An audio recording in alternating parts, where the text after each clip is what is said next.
दोपहर की पूजा है वो कर सकते हैं। अमावस्या तिथि दोपहर को आ रही है कल, और उससे पहले 14 रहेगी। पूरी रात्रि अमावस्या तिथि है। परसों दोपहर तक अमावस्या तिथि है, इसलिए सोमवार अमावस्या तिथि पड़ रही है। तो सोमवती अमावस्या का जो स्नान दान आदि होता है वो आप परसों निकालेंगे। जो आप सोमवती अमावस्या का स्नान और दान करते हैं वह आप कल करने की बजाय परसों करेंगे, क्योंकि परसों दोपहर लगभग 2:56 लगभग 3 बजे तक अमावस्या तिथि रहेगी। उसके बाद प्रतिपदा आरंभ होगी। ज़्यादातर ब्रज में सांझ के समय गोवर्धन पूजा होती है। अन्नकूट का 56 भोग का प्रसादी बनती है।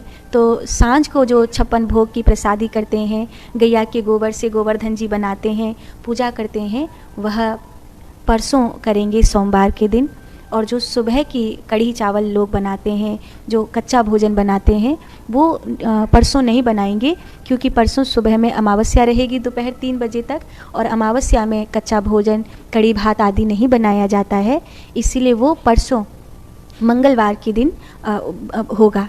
तो जो कच्चा भोजन भोग लगता है गिरिराज जी को, कढ़ी भात आदि, वो मंगलवार की सुबह यानी कि 14 तारीख की सुबह लगाया जाएगा। और जो सांझ को गैया के गोबर से गिरिराज जी बनाकर जो 56 भोग लगाते हैं, पूजा करते हैं, परिक्रमा करते हैं, वो जो विधि विधान से ब्रज की रीति से पूजा करते हैं, वो लोग परसों सोमवार की सांझ को पूजन करेंगे। इस बात का विशेष ध्यान रखें।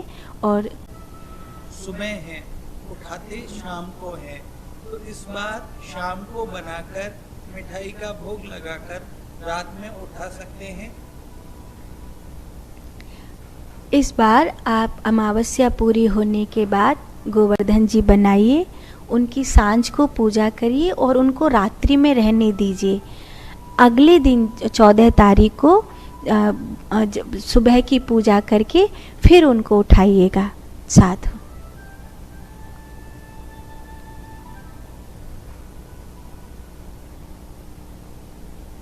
जब आप गोवर्धन जी बनाते हैं तो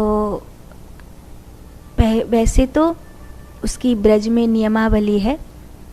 कई लोग खाली गिरिराज जी की प्रतिमा जैसी अपने आधार पर बना देते हैं।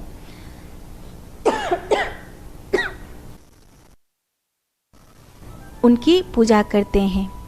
लेकिन हमने अपने ब्रज में देखा है, बचपन से हम लोगों ने भी अपनी माँ को देखा है कि एक चौकोर बाउंड्री जैसी बनाते हैं, वो भी गैया के गोबर से ही बनाते हैं। सफ़ेद सफ़ेद तीली मिलती हैं बाज़ार में, उनको द्वार पर लगाते हैं।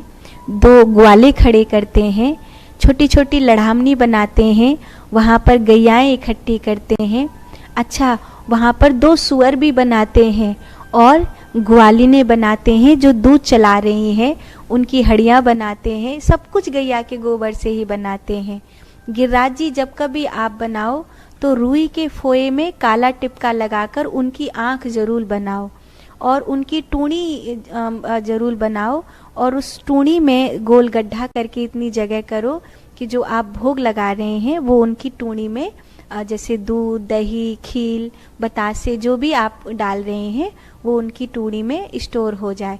अच्छा, जो आप जैसे मुख बनाते हैं, तो गिरिराज जी का जब मुख बनाए तो उनकी जो मुख बनाते हैं तो उनके ओठ के पास खील के द्वारा उनके छोटे छोटे दांत ज़रूर बनाने चाहिए। खील के द्वारा जो उनके दांत बनाए जाते हैं वो बहुत शुभ होते हैं। गिरिराज जी के पास दिया ज़रूर जलाना चाहिए, गिरिराज जी के आसपास दिए ज़रूर जलाने चाहिए। उत्सव के रूप में इसको मनाना चाहिए। भोग लगाओ, नाचो गाओ, झूमो, उनके गीत गाओ और 7 परिक्रमा उनकी ज़रूर लगानी चाहिए। जो गोबर से गिरिराज जी बने हैं उनको फेंकना नहीं चाहिए, उनको उपला बना के अपनी छत पे रखना चाहिए।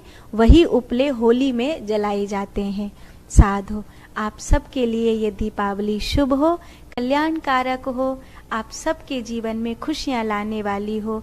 आप सबके प्रसन्नता की कामना करते हुए मैं आप सबके भाव को प्रणाम करती हूँ और आपको बहुत बहुत आशीर्वाद देती हूँ। खुश रहो, प्रसन्न रहो। दीपावली की बहुत सारी शुभकामनाएं।